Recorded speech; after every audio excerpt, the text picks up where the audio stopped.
Hello, and thanks for coming today to Geezers of Gear, episode number 226. Today's podcast is brought to you by Mainlight. Mainlight is a national dry hire rental provider specializing in supplying the latest lighting and stage equipment technology. Their extensive rental inventory includes moving lights, truss solutions, control consoles, LEDs, and an array of weather-resistant IP65 rated fixtures, perfect for outdoor venues. Whether for theater productions, outdoor stadium events, or TV and film broadcast, Mainlight is the partner you trust with the gear you want. Committed to quality and reliability, Mainlight also provides a robust selection of used options to their clients. Each item is meticulously maintained, owned by Mainlight, and comes with a 60-day warranty, providing you with confidence in your purchase.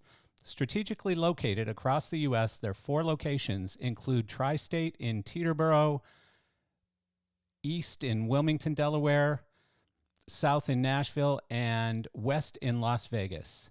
They combine the vast resources of a national company with the attentive, personal service of a local provider. Discover how Mainlight can equip your next event by visiting mainlight.com today and get a direct quote through their comprehensive online ordering platform. Today's podcast is also brought to you by Elation Professional. Elation is excited to offer the new Proteus Hybrid Max, the highly anticipated successor to the company's pioneering Proteus Hybrid, the moving head that arguably started the revolution in IP-rated lighting. Faster, brighter, and with a tougher IP66 rating, the Proteus Hybrid Max has already been featured on some premier events like the New Year's Eve light show on Seattle's Space Needle and Enchanted Forest of Light at, oh boy, Eric just told me how to pronounce this yesterday, Descanso Gardens in Southern California. Sorry. Please check out the Proteus Hybrid Max today at elationlighting.com.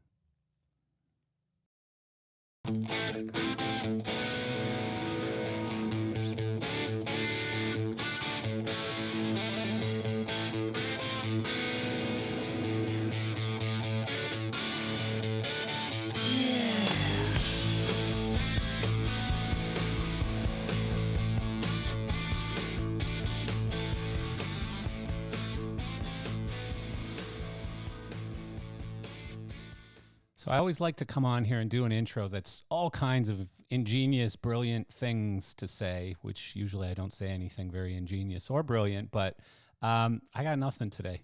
I have no ideas of stuff to talk about, so I'm just going to go ahead and read the bio for today's guest, who is a person who I like a whole lot and probably all of you know of, have heard of, read his posts on Facebook. So Stephen Creech Anderson has been in the industry for over 40 years. Stephen started as a stagehand in Dallas, and his first gig was with Motley Crew in 1985. His career kept on getting better and better, working with incredible artists such as Metallica, Scorpions, Rush, Elton John, Bob Seger, and Aerosmith, to name just a few. With Premier Global Production Company for 21 years now, Stephen has applied a hands-on approach to each lighting project he has been involved with. Customer service is the most important aspect of our industry, and with his passion, he has been able to succeed.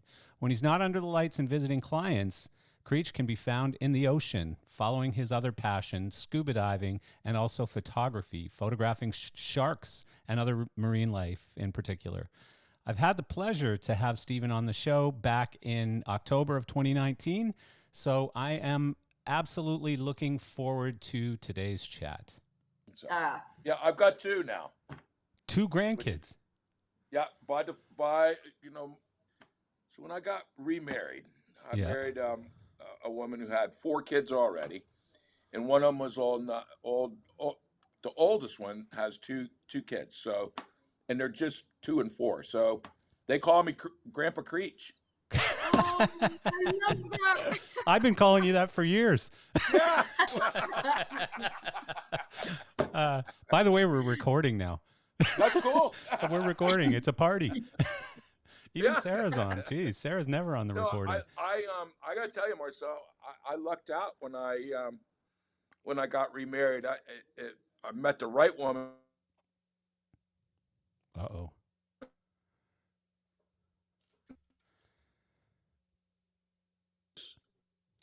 Nurse at that. Yeah. And then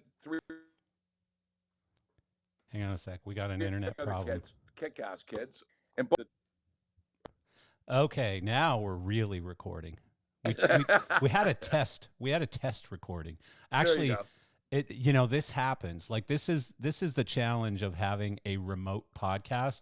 So yesterday, or actually this morning, I think it launched, but I had Eric Wade on, and we did a half hour of talking, and I look at the screen and it says paused. It's flashing in red, paused. And I'm 30 minutes in and I'm like, oh, no. And I have no idea how it happened because it started and then it paused itself somehow. Maybe I hit a space bar or something by accident. I have no idea. But so, I mean, we finished it and I told him and I'm like, it's a little shorter than I thought it was going to be. And we had that, remember that great talk we 10 had? minutes. It's gone. Yeah. Yeah. Yeah, it's happened a few times. The Eric Loader one is the classic one when he recorded on his 50th birthday. And it was the morning of his 50th birthday, and he was getting ready to go play golf, and we recorded a podcast because he said you're not a geezer till you're 50. And so we record this amazing, like 90-minute talk or whatever, maybe even 2 hours. And I go, Eric, I got a problem. And he goes, what? And I said, I forgot to hit record. So it was a 2-hour discussion that just went to. So you know how nice Eric is. Eric goes, oh, well, let me go take a leak and grab another coffee and we'll just do it again. I'm like, are you kidding me? On your 50th birthday, holding up your tea time, and you're just going to record it again? And he goes, yeah, why not? Well, so that's how he is. Yeah, right? He's a nice guy. He's probably the opposite of me. He never gets riled up. He never gets excited. He doesn't get anxious like me and you, I guess. You're probably me times 7. So as I've gotten older, I've just I just slowed down. Yeah. My dad used to say, the hurrier I get, the more behind I fall. He was fucking right. Yeah. To the Yeah, T. it's true. So It's true, my isn't wife it? gets mad at me in the airport when I get on the escalator thing. She's like speed walking down on the left-hand side. I'm leaning on the goddamn rail. She gets to the very end. She's like, she's got hands are up. I'm like, That's hilarious. I'm not moving fast. I'm with her. Honestly, I can't slow myself down yet. Maybe I just need to get a little older still, and I'll slow it down. I'll I just got to make sure my layovers have plenty of time. That's hilarious. Yeah. No, I'm always in a hurry, and I think I've started changing a little bit. I think I've taken a little more time and breathe a little more and stuff, but. It's just hard. I mean, I'm A-type. I'm go, go, go, go, go. I'm always saying yes. Everyone says, hey, does anybody have time to take care of this one thing we need to get done? Yeah, I'll do it. I'll do it. No problem. I'll do it. And my girlfriend just looks at me because it was Sarah, our producer. I was talking to her about something. We need to record a whole bunch of these short YouTube videos. And I said, no problem. I'll just take a couple hours and do it on the weekend. And she's looking at me like, you're an idiot, Like, you just keep stacking up your days, whether it's Sunday or Tuesday. Don't matter. You're just stacking it. Stacking it up. So, I got the background from your Pantera show that I didn't see the show because my buddy Creech didn't tell me it was coming. But I guess I kind of need to actually pay attention to what's coming. But now you opened down here in Fort Lauderdale. Yeah, that's a good one. We just picked that up this year, and they changed management, so now it's with Q Prime, and we do a lot of the Q Prime acts. Yeah, they were always with, weren't they always with Terry Kane and Gemini? Yeah, which is, I mean, I know Jason. I've known Terry for years. I've known Jason for years. And I felt it was a weird feeling for me, but then again, business is business. Yeah. And you have to be able to, as in everything else in this business, you have to get to a point where you can separate your personal life from work. So It's hard that's to kind of do. what I It's had to hard to do. do. Like I was always in the moving light business, and I had really good friends that worked at competitors. And Hmm. even if you were spotted having a beer at a bar at LDI or something, people freaked Right. out. Sure. And so, yeah, it's hard to have friends who are competitors. I mean, we all do, but it's not easy to Oh yeah. maintain those I mean, relations. It's great all. I until mean, you take one of their shows or they take oh one of yeah. yours. Oh, You well, know, now he probably won't talk to me ever again. But yeah, uh, Brian Hartley and Sonny Sutterfield did a great job with it. yeah, Chris Adamson, a friend of mine from way back, is the production manager. yeah. And wow, it's a. I guess I'm old. The music, they sound fucking kick ass. Yeah. The band does. The show looks great. Lamb of God is just loud, Yeah, loud, they loud. really are. They did a show Um, called like I had to know. Gargantuan or something a few Yeah, years back, and Dream Theater was on it, and I like Dream yeah, Theater, so I went to see Dream Theater, yeah. and I saw Lamb of God, and I was like, "What the hell is this?" You know, Ooh. there's a lot of energy there. Oh, Yeah, yeah. You know, bless their hearts. yeah. That's all I can say. Well, and okay, so you got the show from Gemini, but the thing is, they probably never would have changed lighting companies if they didn't change management. And you're doing Q Prime, a Correct. lot of Q Prime stuff, so they called you up and said, "Hey, Creech, we need you to take care of this." What are you Yep. going to do? Say no? I like the guys No, at Gemini. You can't do that. you Yeah, can't do that. No. no. So it came our way, and we their big thing was these floor towers across the back of the amp line, and we ended up, Jim and I had some stuff custom made for that. Well, we kind of did the same thing, kind of duplicated, but not so much, a little different. So actually, ours now, which will now go into our rental inventory when this tour is over, Right. cranked 24 feet high, Oh, wow. and theirs only went like 8 feet, or sorry, 13 feet high. So we've added a whole another piece of equipment, which is pretty cool.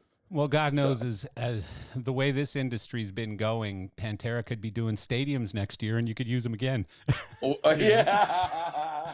I mean, everybody does Who stadiums knows? now. You never Stadiums know. are the new theater. Yeah, that's right. Oh It's my the new God. shed. Stadiums are Yeah, the new shed. Yeah, it's but crazy. we got a lot going on here. I mean, we Yeah. just shoved Stapleton out, and Oh, that's a um, good one. Disturbed. We got Disturbed out. They're actually here in town this weekend. Okay. And then what else? We got fixing to have. Leonard Skinner's going out. Luke Combs, um, Styx, and Foreigner. Foreigner on their own. We're getting ready to ship out next week. And this is Who supposedly else? their final tour now, right? Yeah, well, that's what they all say, right? Everyone, you got to say suppose. All I of mean, them. Foreigner's I already a used to cover just sell band, so tickets. Foreigner's already a cover band. Like, there's no Yeah. original members in it. So, You know who what? says they're going to retire? Somebody else will Skinner scrape is off the Skinner is name, the same dust it thing. off, and kick out a new band. Yeah. Yeah. I have Stain they're going out as well in April. So yeah, we've got some killer stuff going on, right? But, Metallica's getting ready to crank up.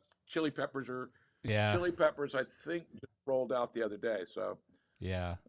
some days It's I work from. I spend a lot of time at home and good for working because you. it's easy to get stuff done. So it's Well, coming up on that time, Marcel, for me to head down to Fort Lauderdale for the Sharks. But there you go. I yeah, want to talk I'm about looking that at too. maybe sometime in April, Oh, maybe that's going cool. over to Tiger Beach. That's So cool. We'll have to. I want to and, talk about that because that's all really interesting. That stuff you do.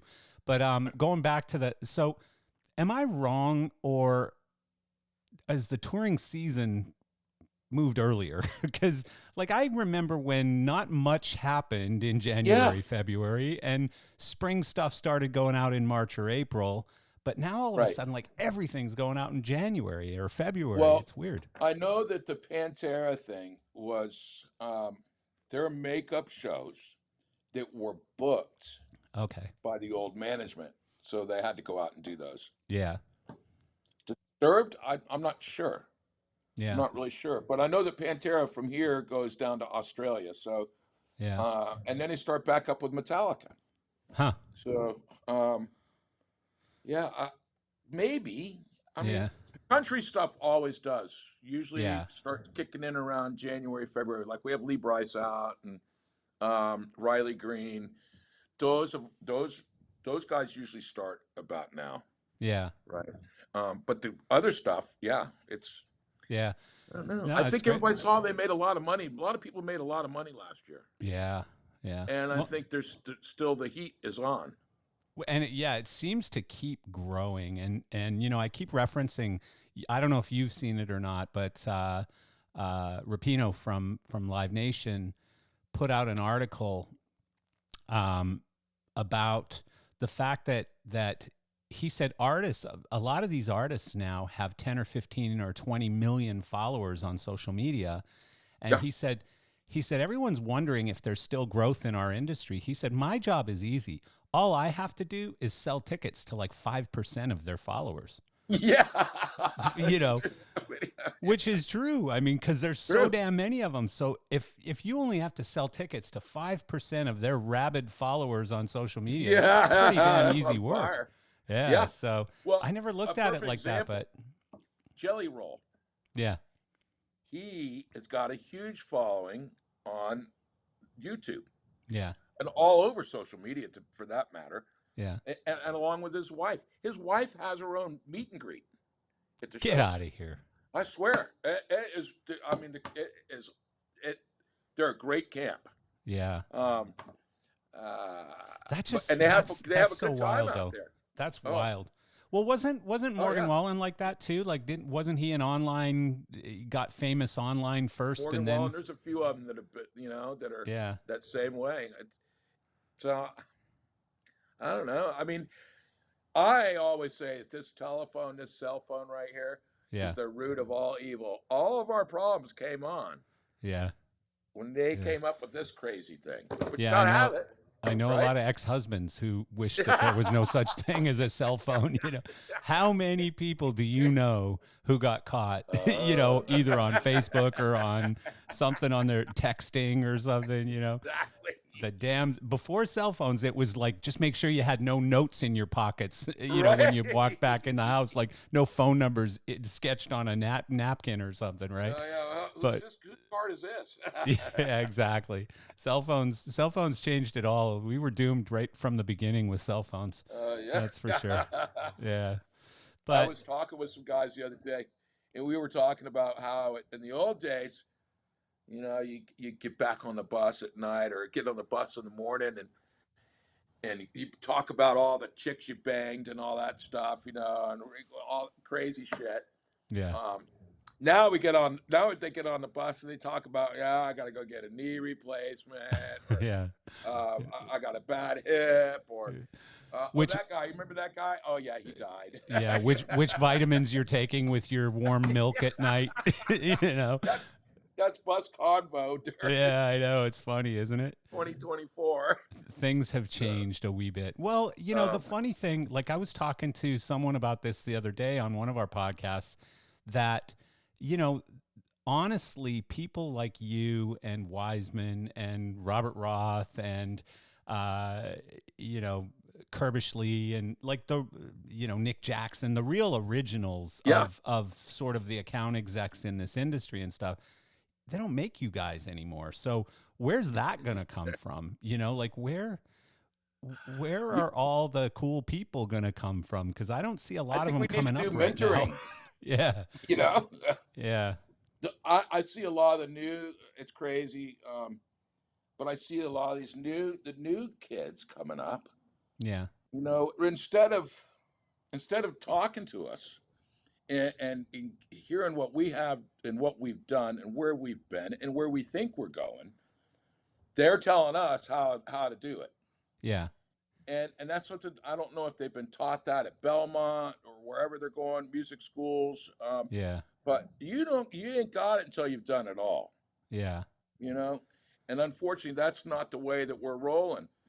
I've got a mentoring for a while, and they're really good guys, and hopefully those guys are going to be some of those that move into the slots. We're not, Yeah. Let's hope so.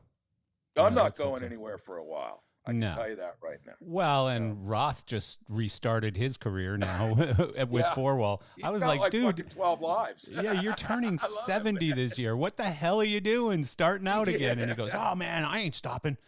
No, You he's know? still having a good time. Exactly. Why stop?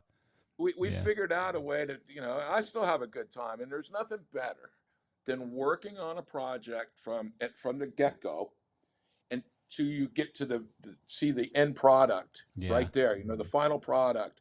Um, it's like I was we had Bette Midler back in, I think it was 2006, and I was out at rehearsals, and I'm seeing this woman walking back and forth. She's got a big bag she's carrying. She looked like she was homeless.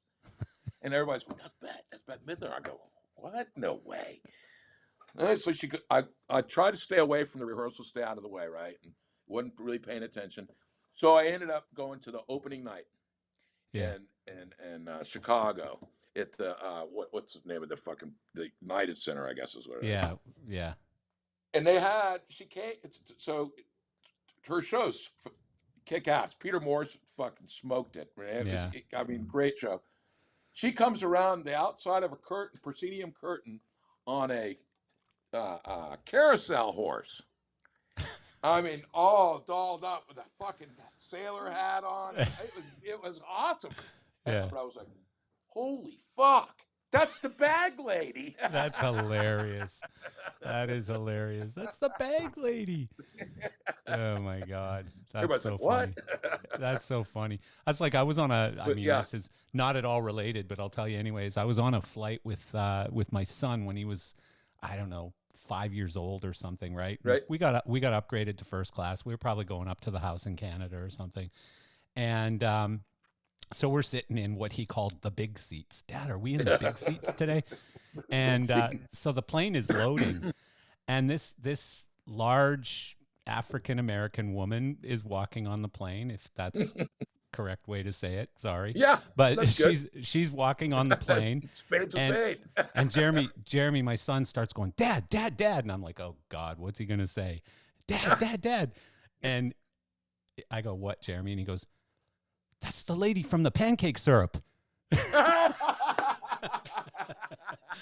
And the whole first class and the lady just cracked up. They lost it, right? Thank God for that. Oh yeah, that could have gone a bad direction. Sir, you're gonna have to leave the plane with your, with your bigot son. You're gonna have to leave the plane. Yeah. But no, everyone took it for the funny moment that it was. Well, like 5-year-old kids, all they know is whatever the truth is, right? Like they don't know how to lie yet. Thank God. Maybe that's when we should elect them. They're like sponges, right? Yeah. We should elect 5-year-olds to run the country. They couldn't do much worse. I think we might have that. Yeah. Is he already up to At 5? least right now. Yeah. We'll get there. We'll get into some politics here today. Yeah. Me and Creech are going to venture into some politics. We'll have some fun. I love it. Yeah. I love it. So, the year is looking huge for you, I guess, right? Yeah. We're looking really good. We had a stellar year last year. Yeah. And I think we're on track to have the same thing, if not better, this year. That's incredible. Good for you, man. Yeah. Good for you. Yeah, we're happy. We added on to part of our building, so we got more room now, and we have a rehearsal room here. Yeah. Got lots of power, and we've done quite a few touring rehearsals and programming here. So how big can you go in rehearsals? Well, we had Styx do their whole thing here. We had Skinner do their whole show here. Oh wow, those are decent sized shows. Yeah, 3 doors down, and of course during COVID. Yeah. During every shutdown, we turned our rehearsal room into a sound stage. Okay. And that helped pull.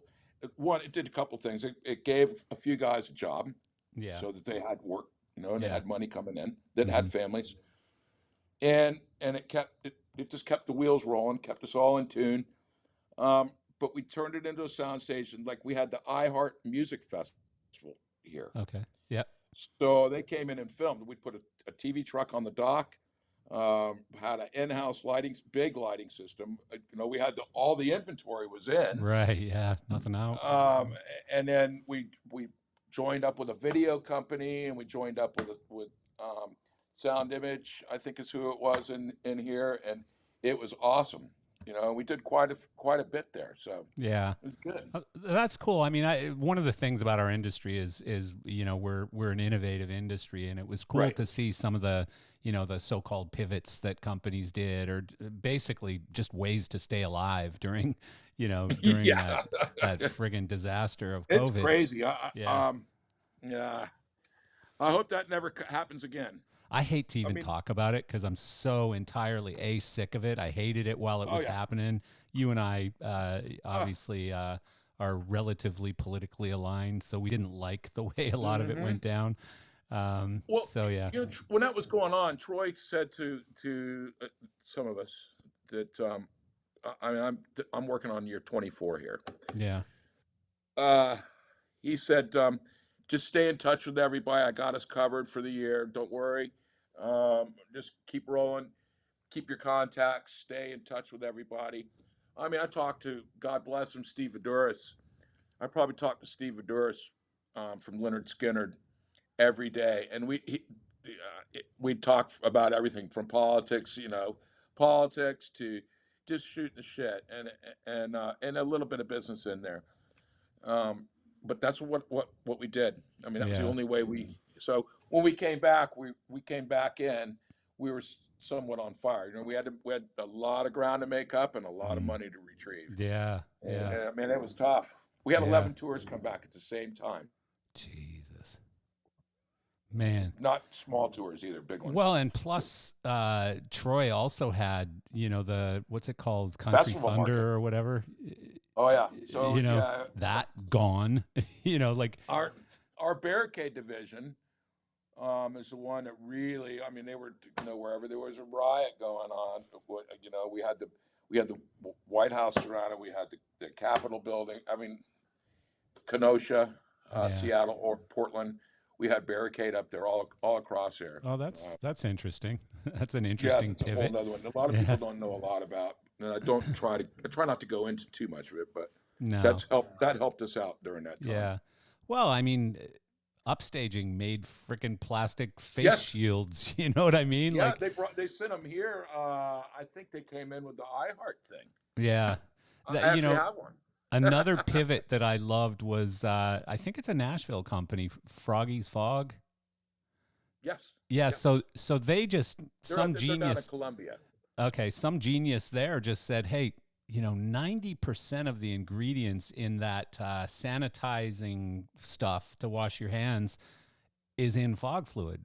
So Yes. all we got to do is kind of add a couple ingredients, and we now have hand sanitizer. So they didn't need fog fluid.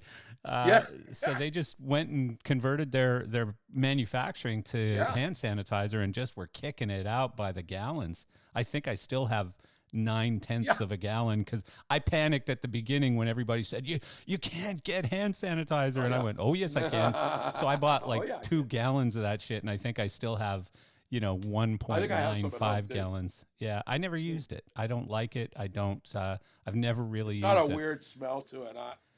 No, but just in general, hand sanitizers, Soap and I just don't use it. Soap and water, yeah, exactly. And so here's another funny story. So, recently I was flying back from England from one of my son's races, and I was at the airport and I'm going through security, and I get buzzed and taken aside, and Uh-oh. they run my bag through again, and they're doing all this stuff, and a guy comes over to me and he says, I need to notify you that you've set off the explosives thing. When they dust your bag for and Yeah. I'm like, what? And so they get into this weird little side pocket on my backpack, and there's Right. a thing of this Froggy's Fogs hand sanitizer Oh, no. that has been in there since the beginning of COVID, and I've never even used it, never even opened it. It's been sitting in there since the beginning, and that was what somehow set it off. And so then they took it out of the bag and ran it through the other machine, and it was fine. It was absolute, but it was so bizarre because I'm like, you can have it. I'd throw it away. Like, I've never even used it. Yeah. So Yeah. I didn't even realize it was in my bag, to be honest. But yeah. So now, are you still struggling most for gear or people? It's a more on. That's a good question. We're good on. I think we're pretty good right now on crew. We're always looking for new guys. Yeah. Gear. We bought a lot of gear last year. Yeah. Yeah. As you know. Yep. Yeah. Fortunately, some of it came from me. Yeah, exactly. And then some of it went back out through me too. So. And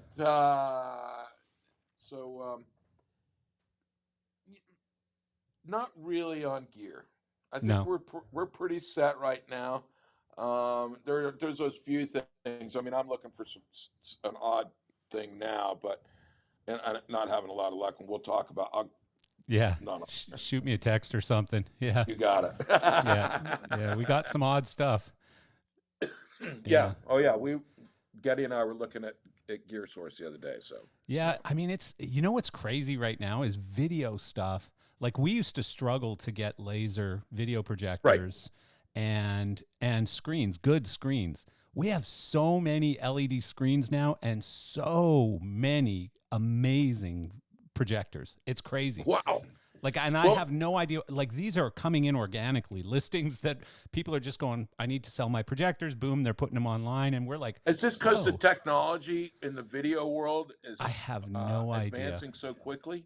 I don't think so, but I'm talking like, 2-3-year-old projectors, not 10-year-old projectors. So yeah, it's weird. Like, it's really weird. It's just a trend we're seeing right now. There is no pride in ownership. Yeah. No, it's totally true. That comes along with it. Totally true. Yeah. So, but most companies that I talk to are really still struggling for people. And, that's going to keep happening until everyone can figure out how to, sort of open up the floodgates and bring a lot more people into our industry. And unfortunately, you're doing that by overpaying people for the most part. So, well, that's just it. This is something that we talk about often is after COVID, a lot of these road guys, they figured out, hey man, this isn't such a secure, it's already not secure. Mm-hmm. Okay. Now it proved to them that it's really not secure. So their wages have gone up. Yeah. Crew chiefs aren't just making $3,200, $3,500 a week. Now they're making $44,000, $4,200 a week. Yeah. Plus per diem. Yeah. You know what? On one hand, good for them. They're really worth their salt. I mean, good for them. It just it takes, though, an industry, I think, that already had some really difficult accounting, difficult finance problems, and it makes it tougher. And it all comes down to who's paying that tab, right? And if it's the artist, so be it. If it's but it usually ends up trickling down to the end consumer who's paying for the ticket. Oh yeah. And he's now paying $80 for a $60 ticket. Well, that's going to be that's a whole nother one. I mean, how much discretionary money is going to be available for people out there to buy tickets for these shows? Creech, I've been saying that for 3 years. Which ticket are you going to buy?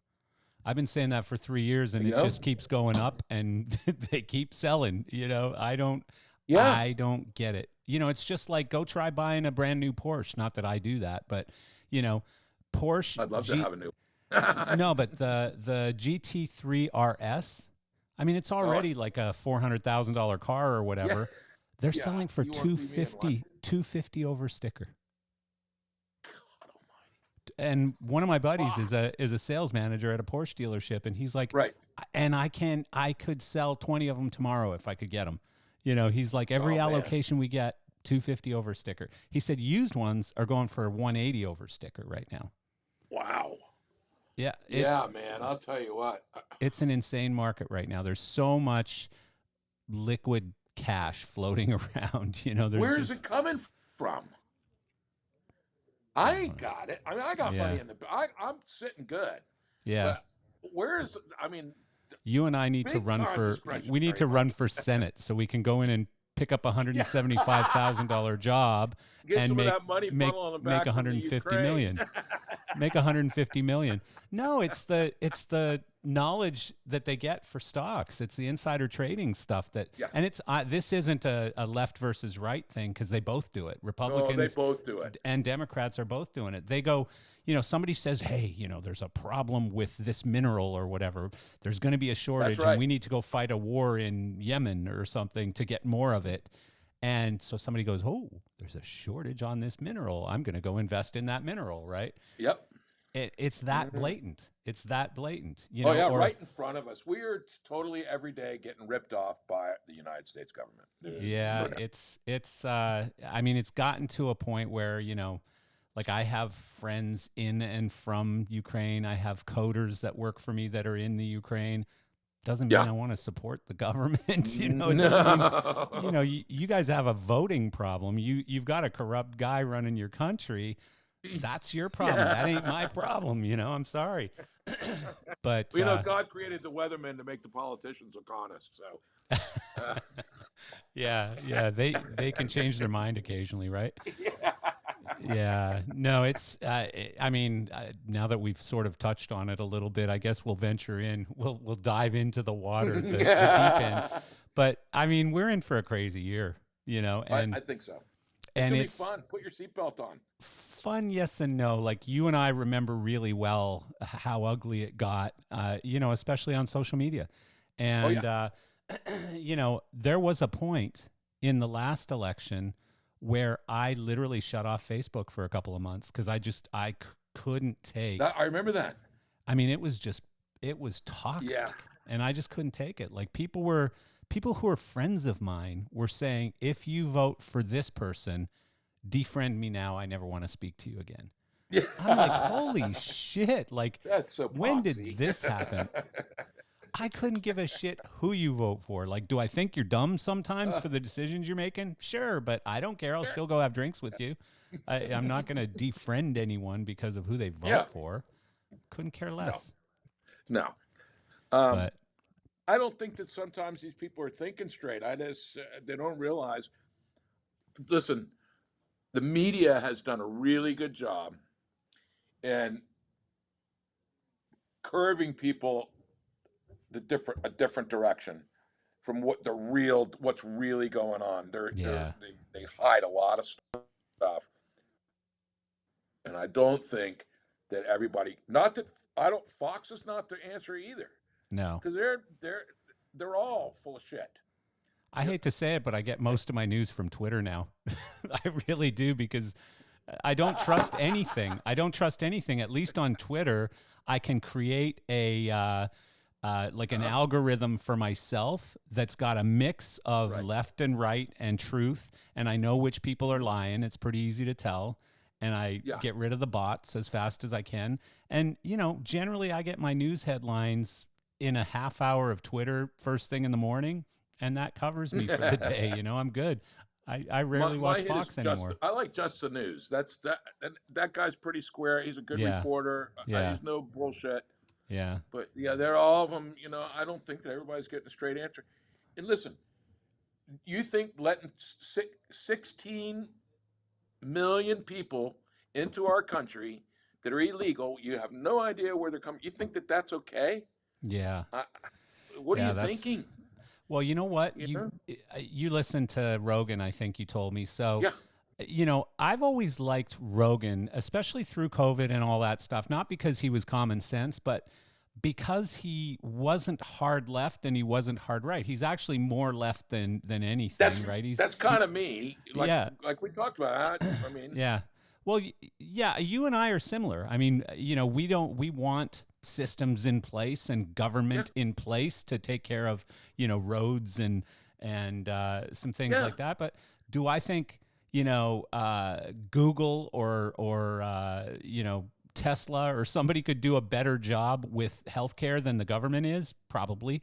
Probably. You know, Yeah. probably some big The tech government needs company. to stay out of that Yeah. completely. But We have too much government. yeah, so I like Rogan because he's generally pretty neutral. And I just listened this morning to him and Brett Weinstein, who's a Okay. pretty smart guy. And, you know, they're both left, liberal, lifetime Democrat voters, right?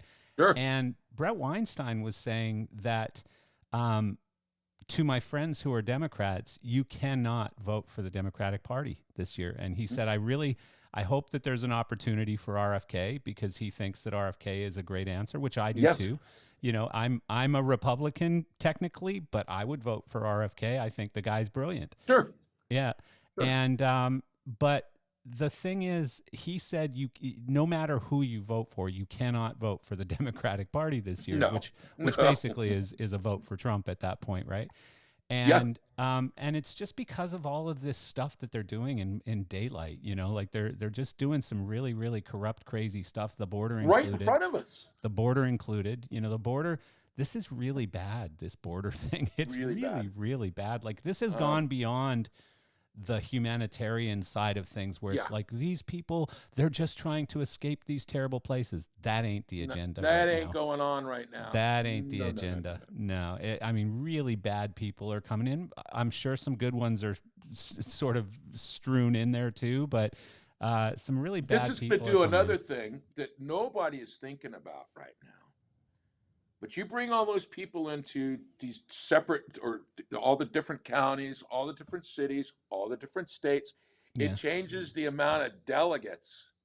It changes the amount of representatives you're going to have running the government. Yeah. It changes that whole playing field. Yeah. Nobody thinks about that kind of stuff. Well, the Democrats do. The Democrats are really smart. Yeah, they're really smart. They know exactly what they're doing. They know exactly what they're doing. It's just, you know, like that's one thing that's infuriating when you follow Twitter or whatever. You get these guys on the Republican Party who I respect. I mean, there's some guys that I really, you know, Ted Cruz is great, and Jim Jordan I really like. And I like him. Yeah, I mean, there's some really good guys on that side, but they're always talking tough and they never do anything. You know, it's like we have this guy red-handed for impeachment, but then they never do anything. You know, it's the Democrats have nothing and they impeach you. You know? Like they got nothing. They got no proof. They got no smoking gun. They got no crime, and they put you in jail. Exactly. They just do what they want. But we talked about too, you know, back in the old days, the Republicans and the Democrats, they all wanted the same thing. They argued and bickered about how to get to that central neutral position.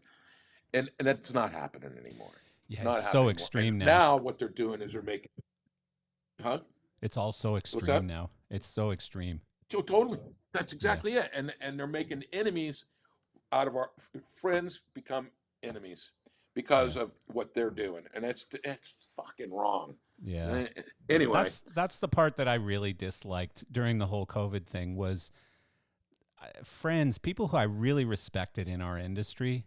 I couldn't follow them anymore because I couldn't believe the things that they were saying at times. You know, they were just so hateful and miserable and nasty, and it was like, what, because I choose to live my life this way, like you're saying I need to basically accept everything, but you don't accept even who I vote for or whether or not I want to wear a mask on an airplane or something, you know, like, no, exactly. So choices work one way, but choices don't work the other way sometimes. And that's challenging. Like, reality for me is I truly don't care who anyone votes for, who they pray to, who they sleep with. I could not care less. I really don't care. Story. You're a good person or a bad person. That's it. That's right. That's right.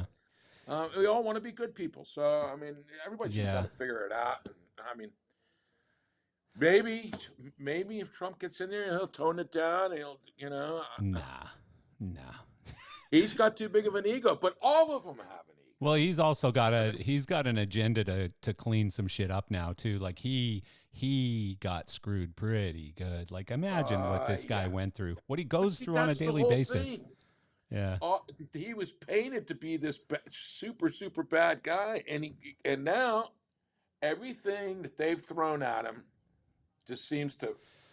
Well, here's the thing, Creech. I was just thinking about this. So I wonder, like, as bad as the election has been the previous two times with Trump, this time might be different because they've tried everything and they haven't exposed any of the corruption that they all just automatically said and Yeah. believed. And this guy, he's a Russian, spy. He's a plant from Russia. He's doing business with, and so they tried like crazy to get that. And now the news is basically that was all completely a setup. Like he said, it was a Like hoax. he said.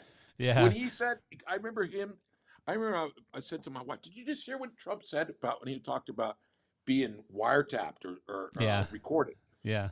He goes, "He's full of shit." I go, "Okay, you Yeah. think so?"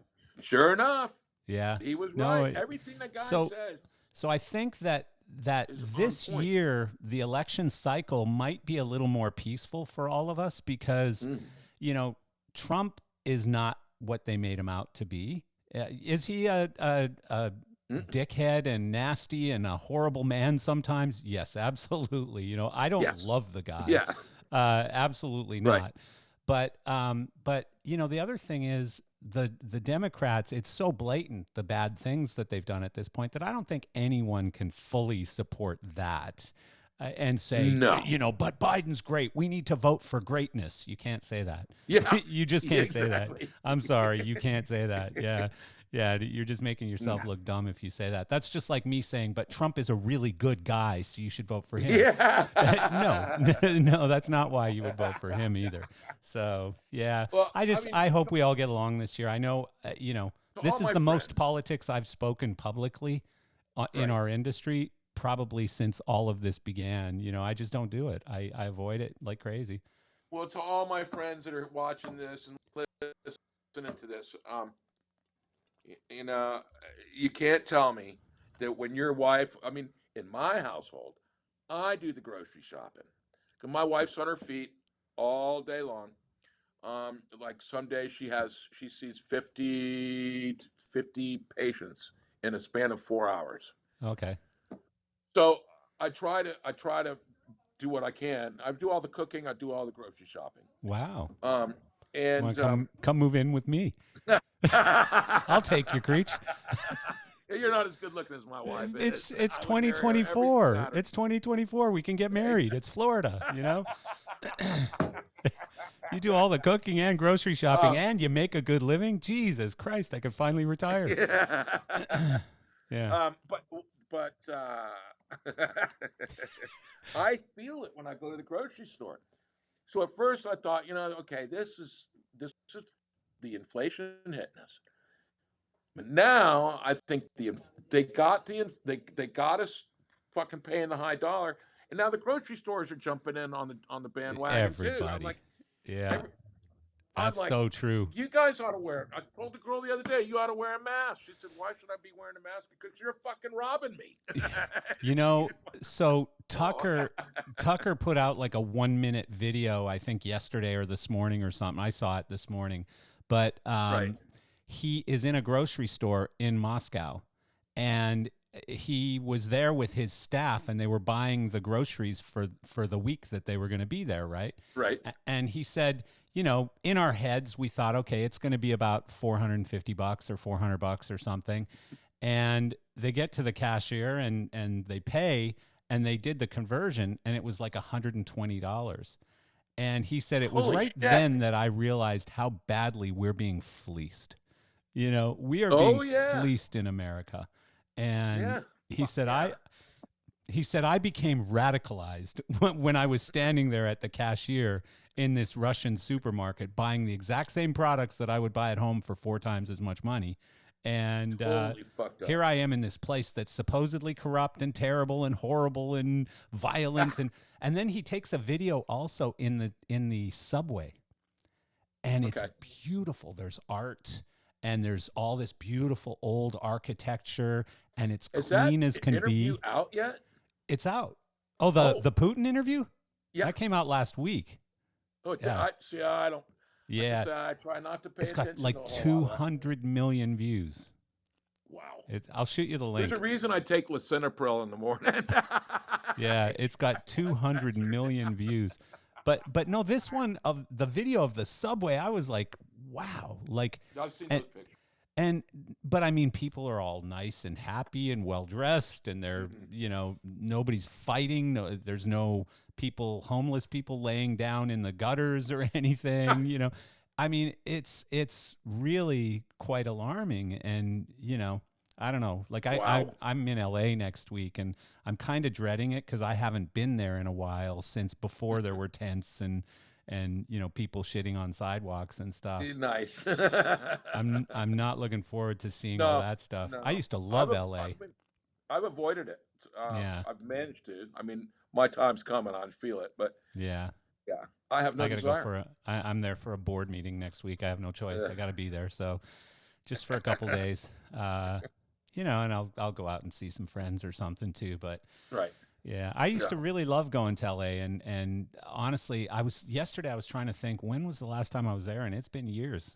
It's been probably 4 or 5 years. I don't know, before COVID. The last time I was on the West Coast, I got COVID. Yeah. I went to the NAMM show, and Oh, really? and I was like, no, I'm never going back to that NAMM show again. I don't care. I don't care if fucking the whatever Parnellis were there or not. I could give a rat's ass because that's a bunch of bullshit too. Because Yeah. whatever his name is, I can't remember the guy's name Terry anymore. Lowe. Terry Lowe, yeah. Yeah. It's all about who buys advertisement, and yeah. I can't comment. I I'm can't not I can't expecting confirm to. nor That's my deny. opinion. No, I've I have a reason historically why, I've not and I been a know for a Terry fact. Lowe fan. Him and I do not get along. I will say that publicly. No. We've not gotten along in a long time. But I wouldn't personally go as far as saying, that he's basing awards on ads because I don't know that to be true. Yeah. So Well, I can. I also don't know it to be false. Yeah, I don't know that it's false either. Yeah, no, I don't know. There's a short list of a few people in this business that when I've retired, I'm gonna go, fuck you. Yeah, So there's a short list. yeah, I know you. It's It's funny because you were on this podcast in 2019, and I remember you saying the exact same thing then.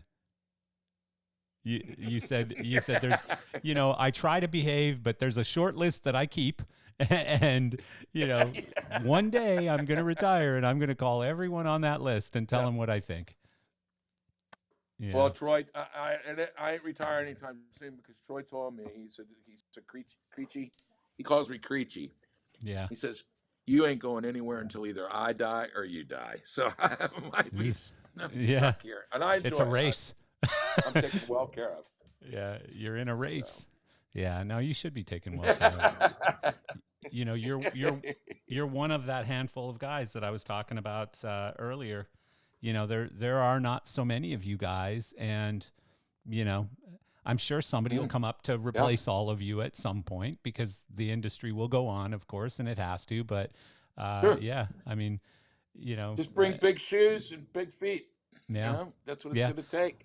Well, it's like Wiseman when we were talking at dinner on Friday about the party he was going to at Trump's. Right. I said, you're going to have a blast, and he goes, "Yep," and I'm going to walk out of there with the RNC convention. and I said, I don't think Trump is going to want to sit down and talk business with you. And he said, no, but somebody will. Somebody will. Wiseman's a sales guy. I'll tell you what, man. I love John Wiseman. Yeah. He could sell you. He could sell you a car without wheels and an engine, and he get top dollar for it. Yes, he is. He is the greatest sales guy. Yeah.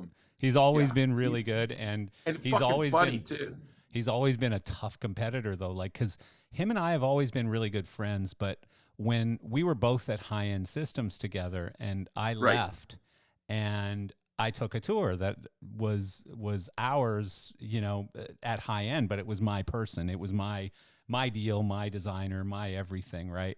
And Right. so I took it with me, and Wiseman called me up and says, "I know what you did," and I said nothing different than you would do, and he goes, "Lose my fucking number."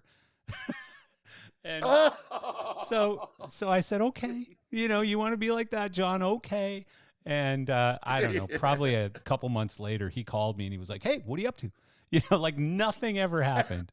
I'm a wimp when it comes to that stuff because I remember it forever. But he just that was just part of the. I was in a battle. I said what I had to say. It's funny. Well, I remember when he was an account manager at Shoko Very Light, right? When I worked there, and there was a show. I don't know what show it was at Reunion Arena, and he's the kind of guy drives right down. He had a badass BMW. Yeah. And he came down the ramp, and I was walking up, and he goes, "Creech, jump in." Of course, that was back in the day, right? When he yeah. You knew what you were jumping into. Yeah, right on the console. We did a couple big gaggers and near the downtown Dallas, and then he comes back in, drops me off, and he goes about his own thing. Next morning, I'm on my way to work down 35, heading to Governor's Row, or Regal Row, and there's Wiseman off on the side of the road, wrecked.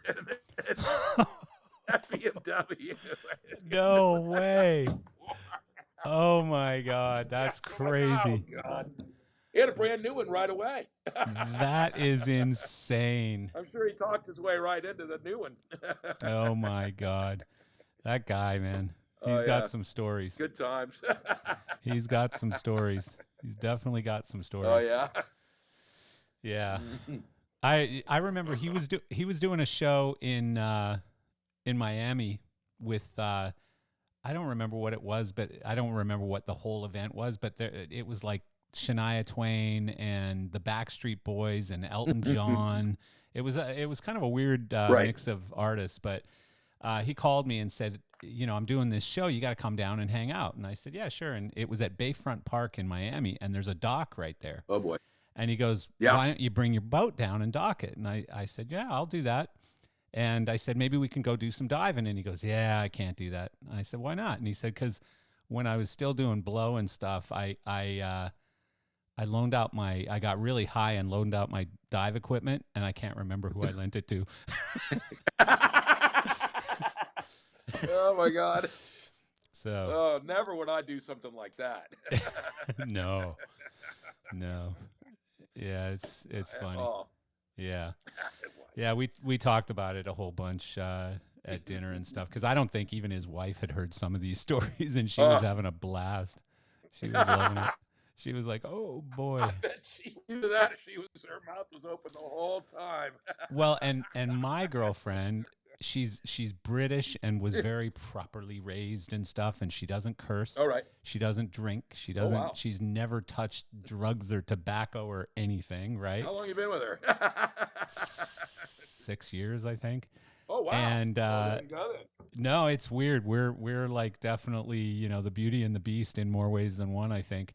That's And a good thing. yeah, it works. I mean, it works. I don't know that it would always work. Like sometimes you got to have like people, and every once in a while she'll try and have a glass of wine, and she'll drink about a quarter of a glass of wine, and she'll be like, "Ooh, I think I'm drunk." So she just doesn't even really try to drink. But she was hearing some of these Wiseman stories, and she was just like, Maybe she will have, another glass of wine. "You did how much?" Because I mean, I think at the height of it, he was doing like a half an ounce of blow a day or more. Fuck. Oh my God. Every day. Oh yeah. We used to have a smoke in the break room at Very Light, and he'd come in there and sit down and hang out with us, right? And you just look at me, he's like, "Yeah, he'd been partying the night before." Yeah, you're looking right through him. Go. Yeah. It's amazing though how he could perform at such a high level for the most part, right? Until it got real bad. Like when he was at LSD, I think it was over at that point. Like something needed to give, Like I remember Nick Jackson telling me one time that like there was a big meeting or something. It was on Wednesday and they were meeting with a big client or a manager or somebody, and Right. Wiseman didn't show up. And so Nick kept calling him and calling him and calling him and calling him. It's like noon or something, right? And he's calling him and calling him and calling him. And finally Wiseman answers and he goes, Nick, what? Why are you waking me up? And he says, because you got to come to work. And he goes, why? It's Sunday. And he goes, John, it's fucking Wednesday. Oh, I'll be right there. Yeah. That's hailed out. Yeah. That's the true hilarious. definition of being hailed out. No kidding, right? Yeah, he was a mess. But thank God the guy got it right, you know. Got it right, and he's had a whole nother life since then, so good for him. Yeah. Yeah. He's having a good time. He was telling me he just got another BMW. I think he said he got an Alpina. A new Alpina. Oh my God. So that's a nice one. That's a really nice one. Yeah, that's a nice car. Yeah. He likes the cars. Yeah, so I do too. I mean, I have a Porsche and a Mercedes, but my son's big on the BMW. Of course, he works. My youngest Connor, he works for Kennedy Performance here in Nashville, and they do strictly nothing but BMW. Oh, really? And high performance BMW, and they have a racing team, so he gets to go out and he's into taking pictures just like me, and he takes them of cars, nice cars. I mean, like sports car, Yeah. between everything from Mazda, those cool looking Mazdas on up to, Whatever. Porsche. He worked at Porsche for a while too, he had a blast there. It's where he learned what he's doing. Now he's a service writer. So oh, cool. Good, man. Good for him. Yeah, we've got another one. Got another one in the Marines. Yeah. He's a Marine. He's in North Carolina, and then of course Nate is in. I was telling you earlier. I tried to tell him, maybe you guys ought to go into the Coast Guard. I have a friend, Ed Wanabo. He was in the, with Kenny Chesney. He was in the Coast Guard, and they stationed him over in Maui. And he said, all I did was painted buoys and watch for drug smugglers the whole time I was in the Coast Guard. Yeah. And so I told, and they're of course, no, we want to shoot the bad guy. We want to shoot guns. They don't have big guns. I go, the Coast Guard's got big guns. They got real big guns. They're part of the Navy. And so no, they went about and did their own thing. The one went into the Marines, and the other one went into the Army. So he was down at Fort Benning and was getting transferred. And he calls me and goes, "Hey, Pops, you'll never guess where I'm getting transferred to." And I'm like, "No, I won't." He goes, "Hawaii." I went, I guess you didn't need Hawaii after all. For fuck's sake. Wow. So he's been over there, man. He's loving it over there. Nice. Good for him. But he's getting ready man. to get shipped off. He's getting shipped off to the Philippines. So let me ask he's you, a like, Ranger.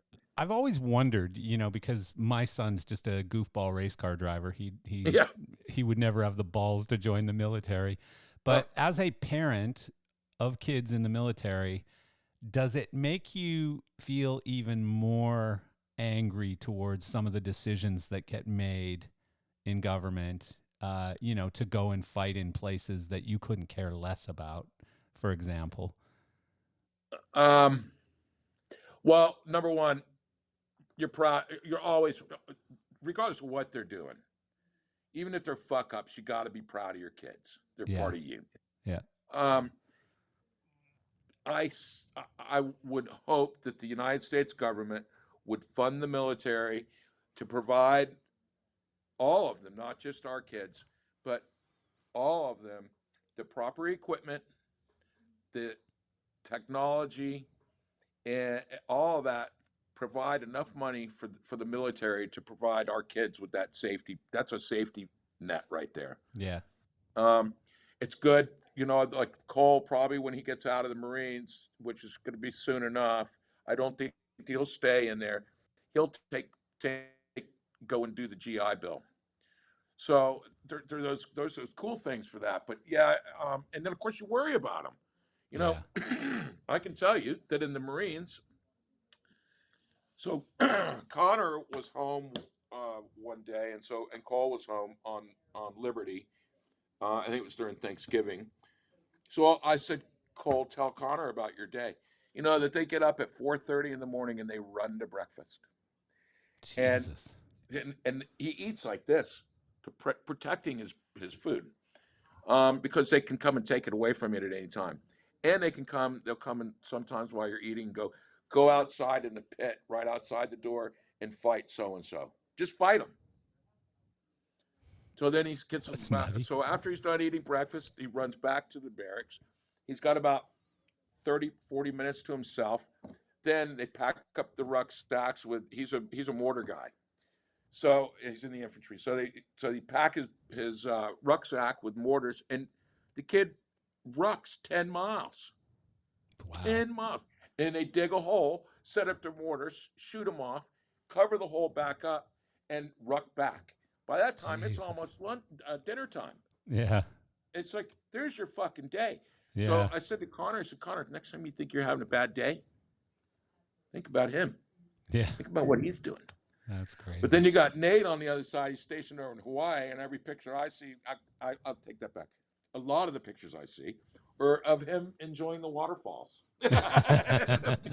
As he should, you know. But he went through some bullshit too. He went through going through Ranger school is not something easy. No, it's not for just. That's not a party. That's what sets them all apart, man. You know, Rangers lead the way, and but they're all good kids. You know, all of them. Yeah. So when I remarried, I got those boys, and then I got two other daughters as well. So I have Caitlin, who's here. She's works at Vanderbilt. She's involved in at the main campus of the hospital. Cool. She's got her master's in public health. You talk to her, she's going to tell you she wants to run a hospital. Okay. And she will one day, I promise you. Yeah. And then Brooke is a teacher in Virginia, and then Faith, the youngest, is in she's in North Carolina at Belmont Abbey, and she plays lacrosse, or she's on lacrosse scholarship. Oh, cool. So, and the big plan that we've been talking about, as soon as she's done, Tanya and I are going to come back down to Florida, and I'll still be doing the PGP thing, but because she works at Vanderbilt, my wife, they help pay what the scholarship stuff doesn't pay, which is pretty convenient, pretty helpful. That's very helpful. Yeah. That's very cool. So she's got 2 more years. So, you know, we'll see you in 2 years down there. Yeah. Maybe we can race boats. Yeah. That'll be fun. I'm trying to get the hell out of here.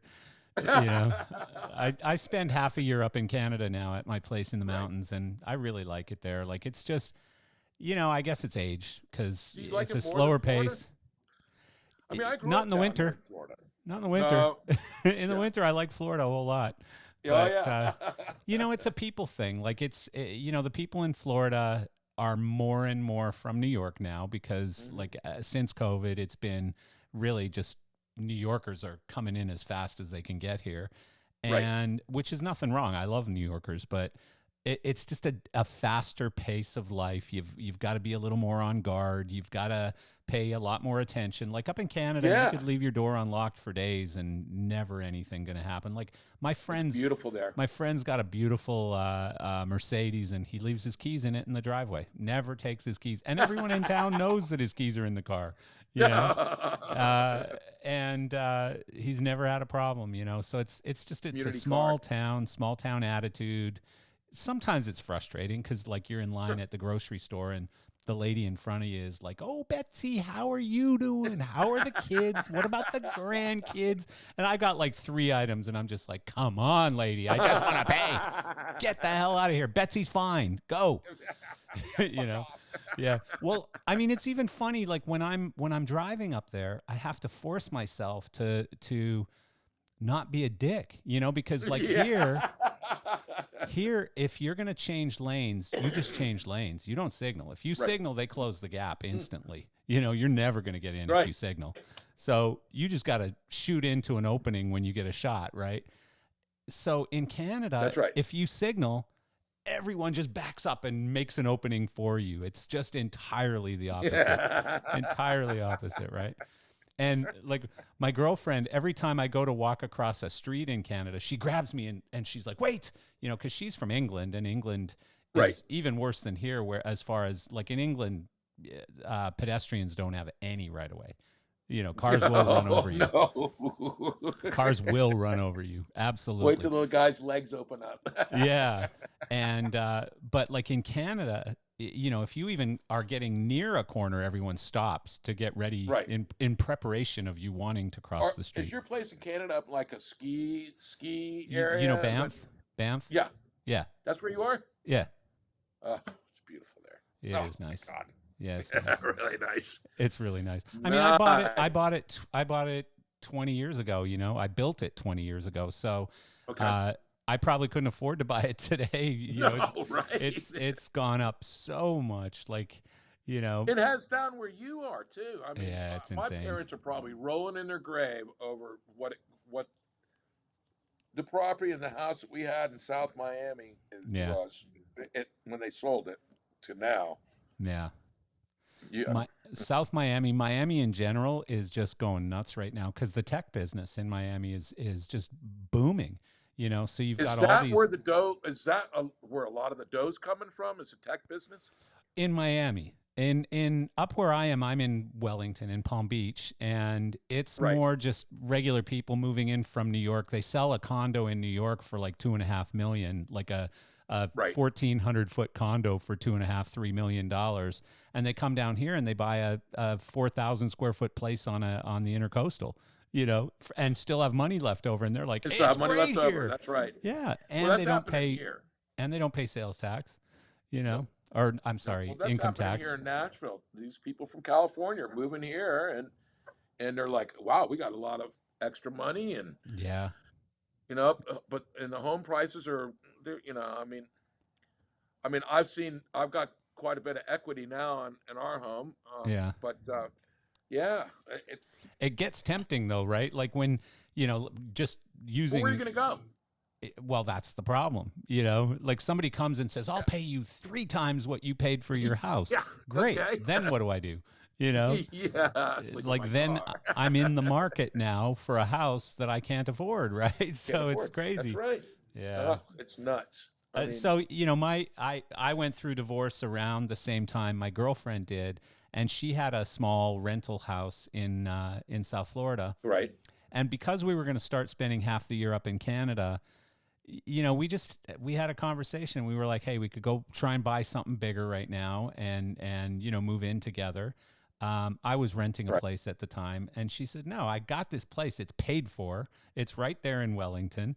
It's small, but we're only going to spend 6 months of the year there. What do you think? And I was Yeah. like, you know what? And both our kids are like, they should be out of the house by now, but they're not. And No, I know. I so got the they're on same their thing way going out. on. But you give them very small space, and eventually they'll just be like, "Dad, I got no room for anything. Good, move out." Move out. you know. So, I'm gonna try that. yeah. So I mean, we keep talking about it, but it's like, why would we even bother? We've got enough No. here. It's big enough. It's good. It's fine. And then we go up to the place in Canada, and in Canada we got loads of room, and it's just like the views are unbelievable out both ends of the house. Yeah. It's crazy nice.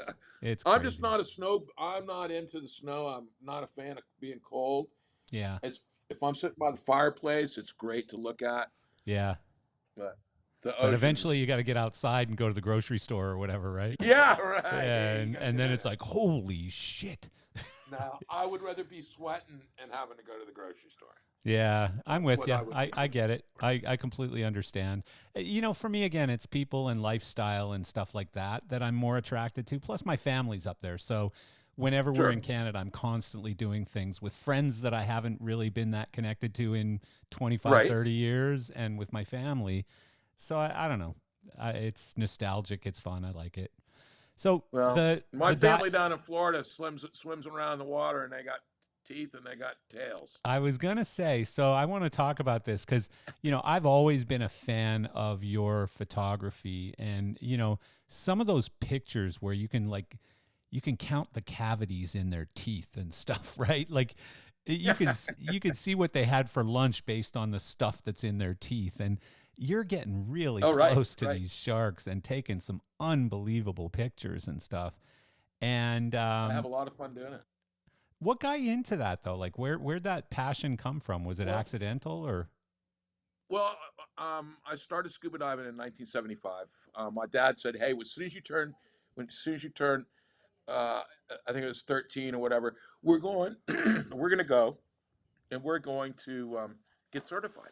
Yeah. I went, all right. So we went to the classes and all, and I went through them, and I finally got certified. And over the years, I upped my certifications. I'm a rescue diver, swiftwater diver, underwater photographer, advanced open water.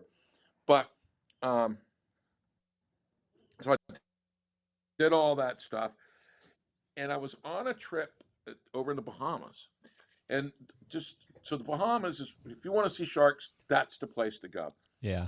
They're protected in the Bahamas, so and I think they know that. But They're anyway, protected how? By we the went over there. I'm government, sitting on the or back of the boat. they're Huh? protected by the government, or because of all the By little the harbors government. and Yeah, stuff? you cannot fish for sharks in the Bahamas, Oh, I did not know and that. Oh, the reefs there are in really good shape. And what makes a really, makes a reef in really good shape is shark population, because sharks eat the dead, the dying, and the diseased. They're the cleaners of the ocean. right. But we were on. I was on this. I'm sitting in the back of the boat, and we were getting ready to go down on a shark dive. And I'm looking over the side, and they're swimming at the surface. I'm like, oh fuck, man, how are we getting in the water? Yeah. Right. That's hilarious. The guy looks at me, guys, and it was just me and another person, right? I remember the guy's name is Fred. So Fred says, "Don't worry about anything. These sharks have been on every Discovery Channel show, every, natural, all the animal shows, Animal Planet. It'll be just fine." And I'm thinking to myself, "Yeah, okay." And you're gonna go down there with a bucket of food? That's hilarious. So we get down on the bottom, and there's these rocks. So you get down on the bottom with your knees, put the rock between your knees, and it kind of helps you overweight it a bit. And he comes swimming down with this little bucket. It was like a thing you get at the bank. It's just a bit larger, right? You put your deposit in. Yep. It's filled with food. Sets it out in the middle of this arena. These sharks just come flying in, and they were amazing. Every time that back tail moved, they moved 6 feet or more. Jesus. They were just majestic, and I was like, "Fuck, this is cool, Yeah. right?" And I'm taking it. I had a little Instamatic kind of camera in a housing, and I'm taking some pictures. They were crap, but it was cool. So now move forward a bit. I'm still diving and diving. So I went for my birthday. It was 2009. Went out with Jim Abernathy, who is based out of West Palm Beach. Yeah. Yeah. He's world renowned. Yeah. He is call him the Shark Whisperer. He taught me how to take pictures, how to get close, what to do, what to look for. Amazing guy, lots of energy. He's very he's all about wildlife conservation. Yeah. But I went on this trip, and there was a shark out there named Emma, and Emma is 16 feet. I got a picture of her right here. I Oh don't know yeah. if you can see it, Yep. but that's actually me on that trip. That's the first time. Wow. So I went for my birthday on That's that a trip. big ass shark for your first time. Yeah. Oh yeah. Were you right. like shitting yourself during that No, picture? no, Or? because I was over that fear. Jeez. I was completely over that fear from that Yeah. one dive. I was just interested in him, and Yeah. she's big. So anyway, we've got the bait down there, and the one thing he told me, he says, you need a couple things.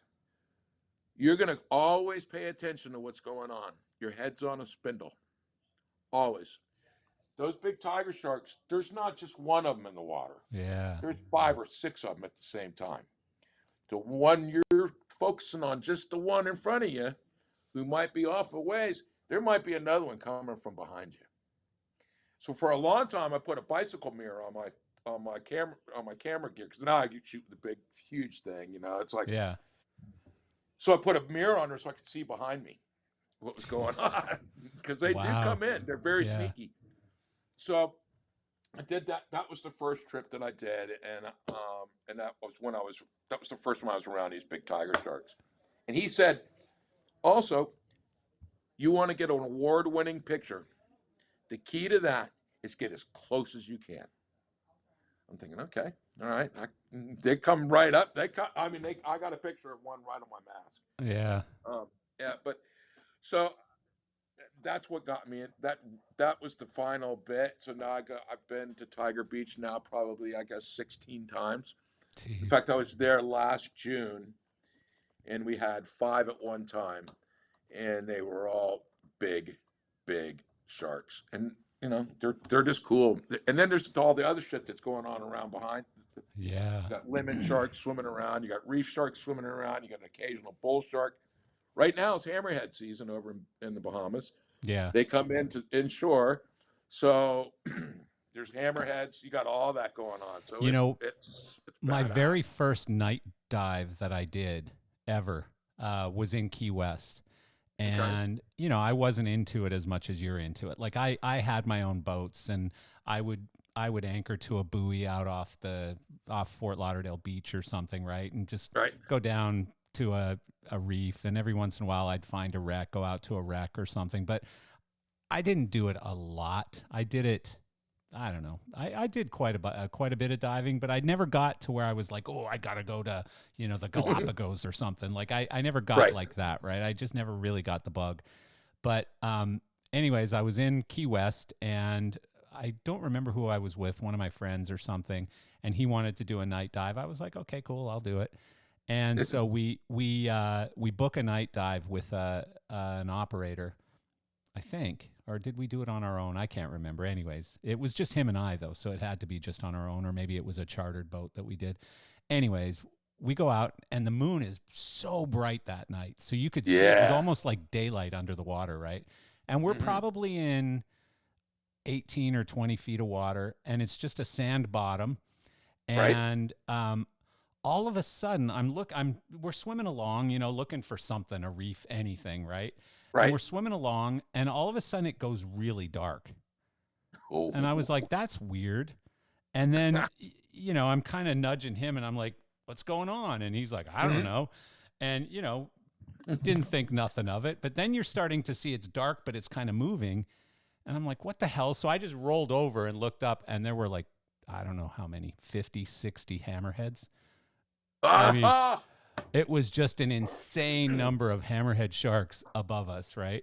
And I think I probably held my breath for a minute. I was just like, what the hell? Like nothing you can do at that point except just, lay there with my arms crossed, trying not to move too much, and just watching them, right? And they wanted nothing to do with us. They were just, looking around for whatever they were looking for. But that's what they do. That's what I was always, when I was on reefs and stuff, like in Fort Lauderdale, occasionally a reef shark or something would not, or occasionally a tiger shark, but usually it was reef sharks. And they were usually pretty small, 6 or 8 feet. And, but I was always more concerned with the barracudas. Those ones, they're a little more unpredictable and a little more aggressive at times. They're kind of weird. Because they're just sitting there looking at you the whole time, right? And their mouth is open. Their mouth is open too. They sit with their mouth open, and it's just like intimidating. That's a good word for it. Yeah. Intimidating, because they're not going to do. As soon as you swim towards them, they're gone. Right? Yeah. So. Yeah. Well, unless you got something in your hand, like if you're grabbing lobster or like spear fishing, if you're spear fishing and you've got a fish on a spear, they will come after that fish. And if they accidentally hit your hand instead, they'll take off a couple fingers or something. They're nasty, those freaking barracudas. I was trying to get a picture one time of a lionfish.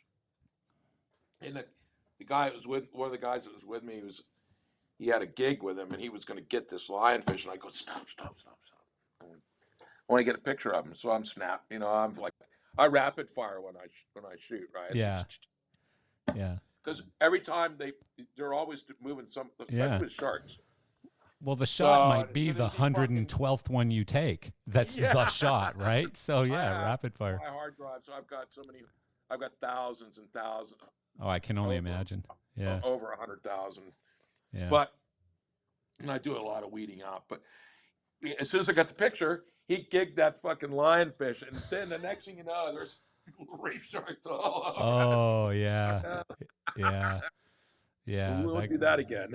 No. Have you ever had a moment like where it I was like, have oh a shit? couple times where I was doing a night dive, and I was taking a picture of the same thing I was talking about. I was taking a picture of a shark over here, and the next thing I knew, I had a tiger shark and its head buried into my crotch. Mouth not open, just buried into my crotch. Oof. Of course, you shove it away. I quickly moved my camera. That camera's so big, it's like a barrier. That so there's no problem there. But I had another one. My when I'm holding on to my camera, I'm shooting like this, and I had one nip on the top of my hand. Didn't break the skin, no nothing. Didn't even tear my glove. But Yeah. they know, and that's what happens when they bite something. When they bite a human, they're not like picking them out. I'm going to go after this guy. They they bite something. They figure out that it's not what they're supposed. It's not part of their diet, Yeah, it ain't food. and they Yeah. spit it out. Yeah. Unfortunately, the people that die or lose a limb, they've struck an artery, and they've probably bled to death or done Yeah. so much damage from the bite that it's irreparable. Um, So, you get bit by one of these big tiger sharks, yeah. good Yeah, it ain't luck. going to go well. Yeah. You ain't gonna, yeah, no. But you know, you're often doing this at Tiger Beach, right? And Hmm. so I think, and you can correct me if I'm wrong, I think it's a bit different when you're in open water Yes. and you're all by yourself diving down on a reef or something and you run into a hungry tiger shark and maybe there's 4 or 5 foot waves above you, so it's kicked up a little bit and Yeah. it's a little murky, a little dirty, the water. And Hmm. that's when I get nervous. That's when I get a bit nervous. Yeah. And I don't get scared. I keep my eye on them real Well, close. the one thing that we do at Tiger Beach is you can always see the boat. You're in 20, if anything, 22 feet of water. So your Yeah. bottom time's forever. Yeah. It's easy to get back to the boat. Most of those sharks, the tigers, all have been given names. So there's so many people that go there, Yeah. and the sharks stay in that area. They Yeah. know. It's like, in fact, when our boat pulls up, the sharks come. Yeah. Um, the rest of them are, they're travelers. They travel from all over. They might be, they migrate just like a lot of the other animals in the kingdom do. But Yeah. um, What do you say to the argument though that what you're doing is wrong and it's just making the sharks not afraid of humans and like shark feeding? I I know in disagree. South Florida there's a lot of that chatter that goes on, that Oh yeah, oh yeah. I have a couple of friends. I have another friend, Ryan Walton, right? Um, Shark Tours Florida. He they go out and snorkel just yeah. outside the limit, the barrier that the government, government waters, U.S. waters. You have to be outside the territory waters to be able to feed sharks, any kind of Three and a animal. half It's against the miles. law to feed. Yeah, I forgot what it might be. I Three, think or is it three? it's 3.5, I think. Three and a half, I think it is. So, Yeah. um, but I, I there's sharks are worth more alive than they are dead, and there's a lot of people feeding them. A lot of people. What it does do is it opens people's eyes. It's changing the perspective that you can dive with these things, and they're not man eaters. Yeah. They're See, I really not. I agree with that part of the story, but the part I guess that people latch on to is the fact that by feeding them, you're making both their lives and the lives of the humans who are going to be encountering Hmm. them are worse, more dangerous. And Well, just like feeding bears, people used to argue sure. about this, in Canada, because I remember growing up, we'd stop the station wagon and we'd all jump out and throw food to the bear that we'd see on the side of the road, right? But then what was Yeah. happening is eventually bears go, hey, I'm going to get fed close to the highway. That's where the good food is, peanut butter sandwiches and stuff, right? I'm going to get Yeah. those next to the highway. And bears are getting run over because, they're Mhm. going to the highway to get fed more and more and Right. more of them, right? And then, or you go and you're trying to take pictures and you don't have any food and they get pissed off and they're like, fuck you, you ain't feeding me. I'm going to bite you. dickhead. Yeah, You know. exactly. Well, So that's not why people are getting bitten. That go to the beach or whatever. The reason they're getting bitten is because they're in the water splashing around. Number one, mhm. they're simulating what a dead fish or a dying fish Or a would seal. do, or a seal. So that's number one. They're doing it. They're in the water where they're down the street or down the beach. There's 10 people fishing, or there's Yeah. a fishing pier right there. So they're automatic. They're offering food. Yeah. But they're not out just I always if as a rule for me, I won't go in the water if I can't see my feet. Yeah. That's the Even at other, the beach. yeah, that's the thing is when the water's really dirty and murky and you don't have 10 feet of visibility, the shark can't Sure. see you either. So they just think you're food. Something's moving. I'm going to eat it. Sharks have a lateral line that runs from the front of their body to the back, and they feel that vibration. They even feel the drop in pressure, Yeah. right? So when you're splashing around, they're feeling that. And they're going to go to wherever that noise is because they don't know that it's not prey or it's not something dead or dying. Yeah. So to those sharks are not biting because they're getting used to being around people and feeding. They're doing their normal thing. Yeah. When they come in and they're most sharks live birth. So that shallow water also helps them, gives them kind of say not so much a grip, but it's easy because they turn over and upside down. They spin around when they're having their pups. Yeah. So yeah. So do you ever dream of like someday retiring from our industry and actually earning, retirement pay by being an ocean photographer or something? Well, um, you know, it'd be a really tough transition Yeah. financially, Well, of course. right? Of course. I do sell a few photos. I just put together a book. I'm going to do now. It's called Submerged. I'm going to do another one now, Where which can is people all in get water that book? photography. Once I figure out how I want to do it, it'll probably be an Amazon thing. Oh, so it's not available yet. Not yet. No, Oh, okay. I got a first copy of it, so and it looks really good. I got some stuff to clean up, but I'm also gonna do on nothing but sharks, and sharks are my friends. So Yeah. we'll That's see. so cool. I could, if I wasn't doing this, then all my energy that I have that I put forth, in what we do here at Premier Global, I could probably make a pretty good go of it. I don't try very hard. I post them on social media mainly so that my friends that may not ever, they can live through my photos Yeah. and see what really is below. They all take cruises and stuff, Yeah. and they go out on boats and they fish, Yeah. but do they So go down and really look what's there? as your buddy, here's what I'd tell you is just get some young person that who's got some time and won't charge you a fortune. Get them to set up a really quick Shopify shop for you, and just put all of your photos on this Shopify shop. And obviously, you got to put them in low res so that people aren't just Sure. grabbing them, and they got to be watermarked and all that stuff. But Oh, put them yeah. all on a Shopify store, and then when you post them to social media, instead of posting the picture, post the Shopify link. So that when somebody clicks on the picture, it immediately allows them to buy that picture in a few different formats, like a low res right. format, a high res format, Well, whatever. you can do that. I do have a website you can go to, and you can pick out I have several. Okay. Pictorium, and then I'm also on SmugMug. Okay. So, and those are sites where you can go in and hey, I like that picture. I want to buy it. You can buy it. You can buy it on a coffee cup. You can buy it a mural. Even one of them does. They do. Well, I'm murals. gonna have to go look at that because I love those I'll pictures. send you the Like, links. Yeah.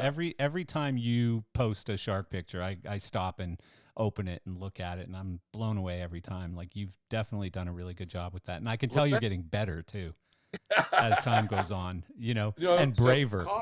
Connor has a better camera than I do, and he goes, "Dad, you need one of these." I'm like, "No," because if I change cameras, and I got to change housings, and I got to change yeah. gears, and I got to change ports, and it's like, no. This is I've good mastered enough. this camera. I'm going to stick with it because I'm not doing. I still use a D7000. I've been using it for 10 years. Yeah. But once you figure out how to use something, Yeah. it's like they always say, it's not all. It's Kind of like all not these always guys. the Indian. Kind of like all these guys that suddenly had to start learning how to build their shows on MA3s. You know. Yeah. I mean, the syntax and the button presses and just the stuff that is second nature to you. Suddenly you got to stop everything and go, okay, wait, which button do I press? And so everything was just a little bit different enough to slow them down. Oh, it's completely so different from when I started. You know what we have in our front office, in the lobby? There is a Avolites QM 500 from the old days. Whoa! You don't want to drug test that keyboard tray. Wow! Oh yeah, I saw a story the other day about sniffing cocaine out of the drawer. Yeah. Well, you know, that's what I do. That I can't. So when I first moved to the U.S. from Canada, one of the first shows I went to, and I won't tell you which show it was or the LD who it was, but one of the first shows I was invited to go watch from front of house. I'm there, and he's got a QM500, and while he was doing the show, the LD's pulling out this drawer, and the first couple times he did it, I was like, hang on, is that really what he's doing? and then I'm really watching closely for him to do it again, and probably, I don't know, throughout the show 6-7 times he was doing bumps off the keyboard drawer. That wasn't Motley Crue, was it? I will never tell. Yeah. I will never tell, but it might have been Ted Nugent, and I won't tell you. And I won't tell you who the LD was.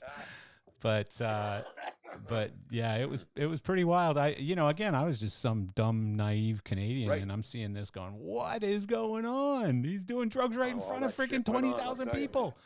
Yeah, that was crazy. So good times. I'm gonna let you get going here shortly, but I want to ask you one thing. Give me a wild 2024 prediction. For just whatever the hell you want. The industry, politics, the friggin' world. I don't care. Well, one, Trump beats out all the bullshit that's up against him. He will be the president. I don't know that that's and that I wild. Think that Tim Scott will be his guy. Do you really? I think so.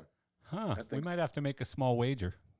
I don't know about that. And then, as far as our industry is concerned, I think everybody's going to do really, really, really well this year. Yeah. Everybody. I don't think you're wrong. All the manufacturers. Some manufacturers have been crying to me a little bit because it started with a thud. January was way below expectations. Ought to fucking answer their fucking phone, Craig Burrows. Yeah. Well, you're not going to be scared to fucking throw anybody out there. You're not going to change whether Craig answers his phone or not right? overnight, because that's been a 25-year problem. He didn't answer his phone 30 years ago when he was at high end. Well, you can do it now. Yeah. So love the guy to death, but try getting him on the phone. Yeah. That's funny. Honestly, I think that that's what's going to happen. I think everybody's going to do really well this year. Yeah, good. I hope that's the truth. Thanks, yeah, Creech. and I hope from doing this today, I haven't pissed anybody off. But then if I did, who fucking cares? Well, you never have. I've never known you to be somebody who gave a shit. No. I mean, we stayed out of the controversy, I think. Totally. And, reality is what reality is. And there's some weird shit going on in the world right now. And I don't agree with all of it. That's for sure. I know you don't either. So, yeah. I appreciate you taking some time today, Creech. Yeah, and thanks for let me know when on. you're coming down to Fort Lauderdale or Riviera or wherever you go out of. I see it in my real near future, to be honest with you. Yeah. Let me know. So, yeah. Let me know. We can grab dinner, a drink, lunch, whatever you got time for. And I'll get you into the show this time. I don't care. Yeah. I don't bug people for good one. I don't bug people for shows anymore. The next one might be Leonard Skinner, to be honest with you. Yeah, because I've never seen them. Yeah. There's. I I'd don't be care what coming to hang anybody out with says, you. I'd be cover coming to hang out band, with you. They are, but they are still the best Southern rock band out Yeah, there, of course. No, they put on an and incredible playing show. all the hits. And they're the band. Johnny Van Zant's sweet as a peach, great guy. Tosser is out there now. Tosser's now. Steve Viduris took his spot. God bless Steve Viduris. Yeah. And this year it's again Leonard Skinner and ZZ Top. So Oh, cool. there's another one out there, No. another icon. Let me know when you're down here. I'd love to come see you. I will do. I will do. All right, All man. right. Cool. Thank you. We'll See you, talk bud. to you later. All right, Creech. Thanks, guys.